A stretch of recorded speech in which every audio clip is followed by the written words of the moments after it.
Wait, where is he? Over here. There's a new game to play, so get on it. Why? What will happen if I don't play the game? What are you gonna do? Throw me in jail? You're playing with forces beyond you. It would be best if you do as I say. I can't believe I'm gonna say this, but I'm not playing a single game until you tell me what's going on here. Fine. You are trapped in a place called the Nexus. Basically a hallway to any universe you want to go. Okay, so could I go back home? No, your little adventure throughout the multiverse is a violation to the Council's rule. Who's the Council? And what are you to that? I am the Gamer, one of the 4 beings on the Council, and we are in charge of protecting the multiverse from people like you, who try to tamper with reality. I never tampered with any realities. If anyone did, it was Shadow Mario. He brought me here. Oh, really? That device you made to jump to multiple realities was all Shadow Mario? Sure? Yeah, right. The only reason the Council hasn't destroyed you yet is due to me persuading them into keeping you around to observe your interaction with game. Now, I have to take care of something. Play that game or else. Okay, sheesh. What game do we have here? Yeah, Spider-Man Miles Morales. I always wanted to try this one. Of course.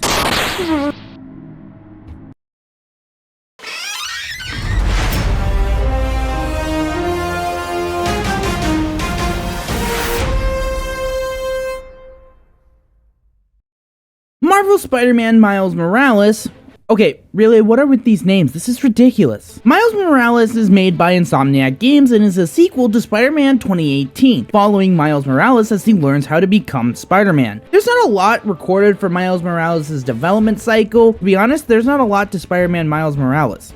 In interviews, Simon Rutter had said it could be seen as an expansion to the original game while bringing major enhancements as well. These enhancements would work on the game engine and hardware to better fit the PS5. If you ask me, it seems Sony wanted an exclusive game to launch with the PS5, and Insomniac wanted a test run with Miles Morales before releasing their true sequel, Spider-Man 2. Since there's a lot of improvements to Spider-Man 1 in this game, like combat, exploration, and visuals, while being so small that the game is often compared to a DLC in the community. Spider-Man Miles Morales launched at the same time as the PlayStation 5 on November 12th, 2020, at the price of $49.99 and sold 6.5 million copies by July of 2021. Let's see just how well Miles Morales did with being the PS5 launch title. Spider-Man Miles Morales uses the same engine from Spider-Man 2018, meaning they share a very similar look and map. I will say Miles Morales looks a lot better. My biggest problem with Spider-Man 2018 was how bland New York looks, but Miles Morales is set during Christmas, meaning New York is covered in bright white snow with red and green sprinkled all throughout the city, helping the game really pop. I love the sunrise in this game so much because it fills me with that feeling you get during Christmas morning. The updated UI is familiar, but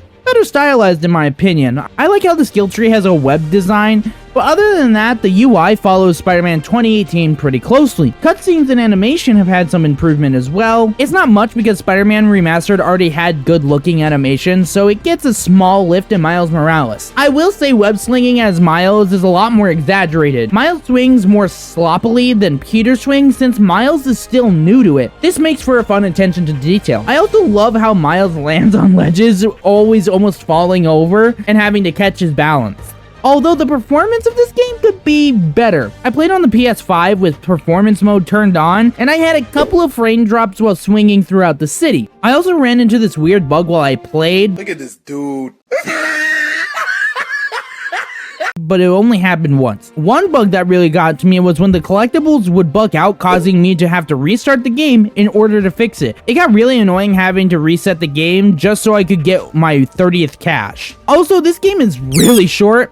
I didn't know if I should cover this game as a DLC or a full game, but since the devs said they wanted it to be a full game, I'm going to cover it that way. So, this game is kind of buggy at times. Thankfully, it never stopped me from progressing through the game. It was annoying to have these immersion-breaking bugs, so I just wanted to note that here. So far, Miles Morales is pretty shaky. Hopefully, the gameplay can bring it back around. Miles Morales fixed everything I didn't like about Spider-Man 2018. Let's start with the combat. Am I what is Spider-Man 2018 video, I said the combat felt a little sluggish at the start of the game. Well, in Miles Morales, you have almost every ability from Spider-Man 2018 unlocked at the start of the game, giving you so much to work with when it comes to combo building. Then after the tutorial, you get brand new Venom strike move. In Miles Morales, instead of having a focus meter, you have a Venom meter. Once one of the bars are full, you can perform a Venom move like a Venom punch. You can also heal with your Venom meter, but that can be done no matter how full the meter is, as long as you have some built up. Without the focus meter, you might be wondering how you can do finishing moves. Well, your finishing moves have been taken over by your combo meter. Once you get a combo of 15, you can perform a finishing move. Miles also gets an upgrade to stealth. I already loved how Spider-Man 2018 did stealth. Miles Morales kept the exact same stealth system, but they just added a cloaking ability, meaning you can go invisible and stealthily knock out enemies from behind. This edition was very fun to get to play around with. This game still has a heavy focus on exploration. Miles Morales basically has the exact same map from Spider-Man 2018, with the same exact web-swinging, which was already perfected in its predecessor. Collectibles are basically reskins, however, with a time capsule standing in for Peter's backpack, Spidey challenges being a replacement for your Taskmaster challenges. Basically, it's the same thing from Spider-Man 2018, only if you half the collectibles. But mostly they fixed the stupid token system. In my last video, I had expressed my annoyance towards these stupid tokens. I didn't like how they all matched up with collectibles like the backpack token for collecting backpacks, and since tokens in both games are used for upgrading things, you would have to do one specific activity in order to get the materials to upgrade anything. Meanwhile, Miles Morales has fixed this by making some collectibles give you activity tokens while others give you tech tokens, making it a lot more freeing since you get to choose what you want to do in order to get your tokens. I was so happy to find this out while going through my playthrough. These tokens are used to upgrade your gadgets, unlock suit mods, and visor mods, while also being able to craft brand new suits for Miles to wear. My favorite suit in the game is of course the Spider-Verse suit. Suit mods make their return from Spider-Man 2018 as passive abilities to customize a loadout. But visor mods are new to Miles Morales. These allow you to add passive abilities to your scan mode or change the visual look of the game. You can also unlock brand new abilities by completing the Spidey challenges around the city. There are 3 different categories for these challenges: stealth, combat, and traversal. But that's all the new things added to Miles Morales. But can this standalone title stand alone when it comes to the story? That was a horrible segue. What was I thinking? Spider-Man Miles Morales takes place after Spider-Man 2018, where in that game we got to see a post-credits scene that shows Miles gaining his powers. Now, we lead into Miles' story where after some training under the OG Spider-Man, the two head out to watch a prisoner transfer take place to make sure nothing goes wrong. Immediately after something goes wrong and the prisoner no longer stays a prisoner and starts rampaging his way through the city, Spidey and Miles launch into action to stop him from terrorizing New York City. After a long chase, Spidey is taken out of the fight, leaving it up to the newbie Miles. Miles has some struggles at first, but manages to find a brand new power to take down the rampaging Rhino. Unfortunately, they crash into some billionaire's backyard, and while he seems cool, something also seems off about him. But he takes the Rhino into his custody? With a day's work put behind them both, Spidey informs Miles that he is going to Europe with MJ for a vacation, leaving Miles in charge of the city while he's gone. Miles is excited to prove himself and takes the offer instantaneously.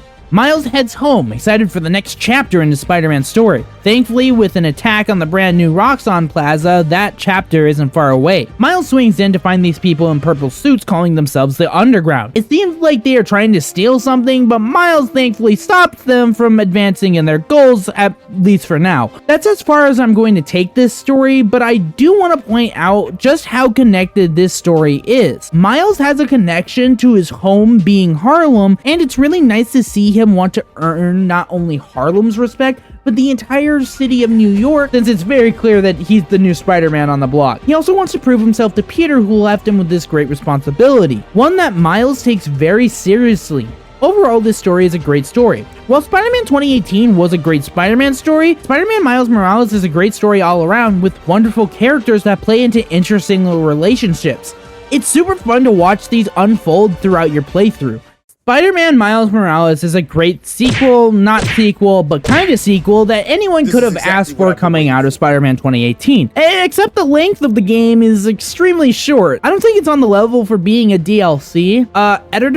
IG coming in here real quick. I just played Separate Ways, and holy crap, I didn't think that was on the level of being a DLC either. So maybe people are more right than I thought. All right, back to the normal video. But it's definitely not a whole standalone game either. It's in a weird gray area where it feels less like a DLC and more like they didn't put in the time necessary for it being its own game. Thankfully, they didn't try to push a full $60 price tag on us, because I would have had some real problems with that. But the game itself is a really fun time. The new Venom abilities really excel the combat to a whole new level. Miles' cloaking ability makes stealth 10 times more fun than its predecessor. I also really love the snow on the ground of this map. Normally, I would shun this as I don't really like snow in games. It's a personal preference. I feel like it's really too much white to be on the screen at any given time. It can make the screen just really bright and annoying to my eyes, but the snow mixing with the Christmas decor and the gray from the New York architecture really blends into a nice holiday feeling. So, should you get Spider-Man Miles Morales?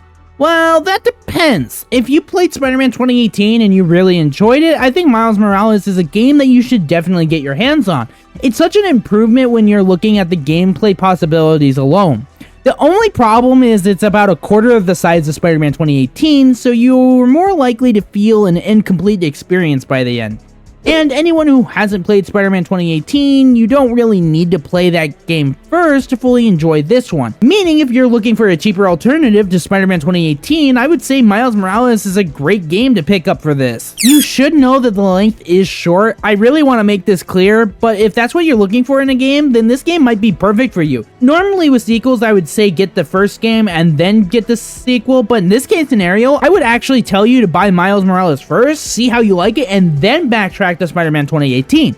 So, anyone looking to get into Spider-Man on the PlayStation, I say Miles Morales is the perfect way to swing in on all the action. At $49.99, I fully recommend Spider-Man Miles Morales. I'm getting closer to getting out of here once and for all.